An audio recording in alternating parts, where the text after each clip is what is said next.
से ऊपरी हिस्सा जो आपको मिलेगा उसका नाम होता है प्रेशर प्लेट। इसके बाद ये जो कुछ प्लेट्स आप देख रहे हो इसे क्लच पैक कहा जाता है।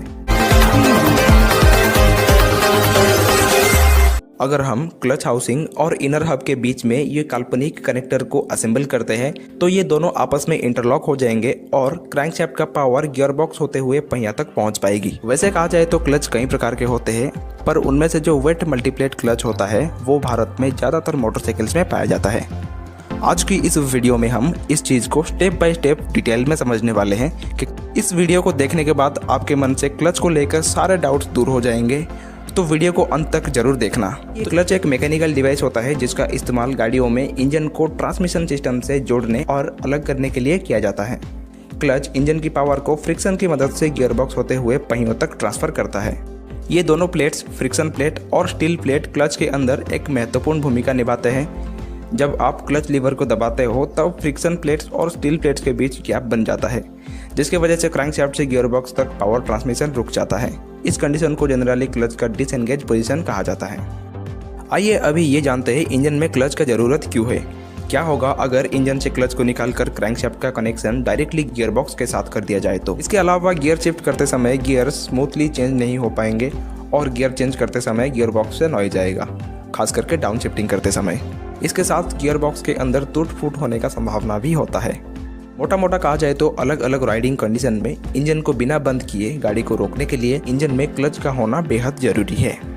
तो क्लच की इंपॉर्टेंस का आपको यहाँ से पता लग गया होगा। अब आगे चलते हैं। अब ये क्लच काम कैसे करता है इसको समझने से पहले आपको क्लच का पार्ट्स के बारे में पता होना चाहिए। यहाँ पर दोस्तों इस एनिमेशन में आप देख सकते हैं क्रैंकशाफ्ट पर लगे हुए इस प्राइमरी गियर क्लच हाउसिंग तक पावर ट्रांसमिट करता है। क्लच असेंबली मोटरसाइकिल गियरबॉक्स में इनपुट शाफ्ट को घुमाता है और इनपुट शाफ्ट में मौजूद विभिन्न गियर्स के द्वारा आउटपुट शाफ्ट को घुमाया जाता है, जो कि मोटरसाइकिल के पहिए को घुमाता है। तो जैसे ही आप क्लच असेंबली को ओपन करोगे सबसे ऊपरी हिस्सा जो आपको मिलेगा उसका नाम होता है प्रेशर प्लेट। इसके बाद ये जो कुछ प्लेट्स आप देख रहे हो इसे क्लच पैक कहा जाता है और ये क्लच पैक कई सारे फ्रिक्शन प्लेट्स और स्टील प्लेट्स को मिलाकर बनता है, जो कि इनर हब और क्लच हाउसिंग को घुमाने का काम करते हैं। अब दोस्तों मुद्दे की बात करते हैं, यानी क्लच काम कैसे करता है। क्लच हाउसिंग के अंदर कोई भी टीथ वगैरह ना होने के कारण ये इनपुट शाफ्ट के ऊपर फ्रीली घूमता है। इंजन चलते दौरान क्रैंकशाफ्ट का प्राइमरी गियर हमेशा क्लच हाउसिंग को घुमाएगा।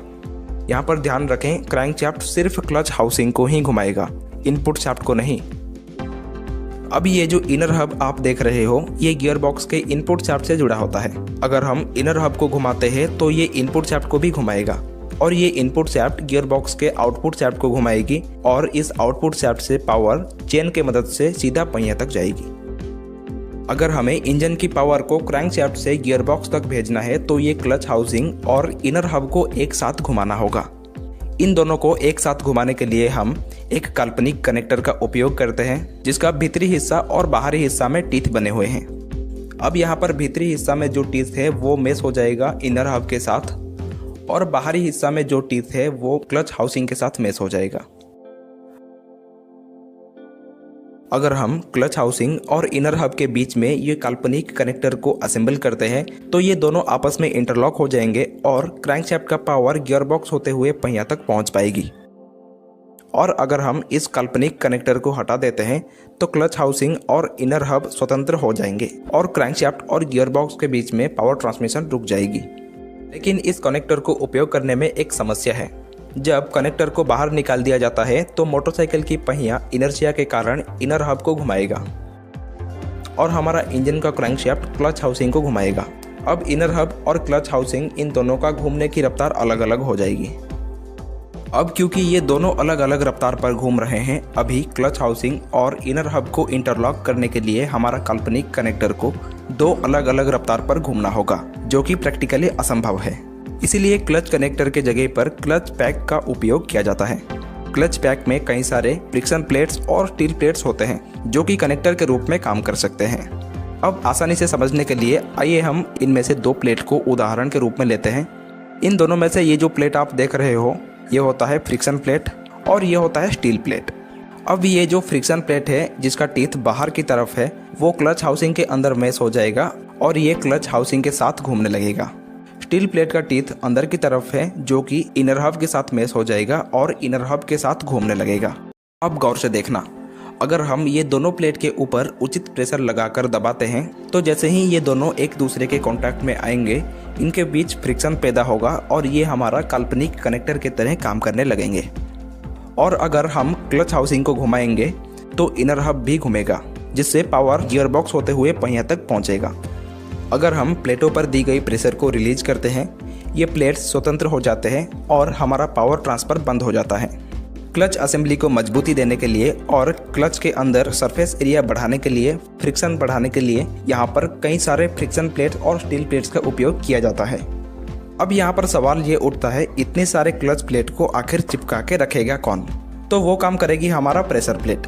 प्रेशर प्लेट को कुछ स्प्रिंग्स और बोल्ट्स के द्वारा उचित प्रेशर पर टाइट कर दिया जाता है ताकि प्लेट्स के बीच पर्याप्त फ्रिक्शन बन सके।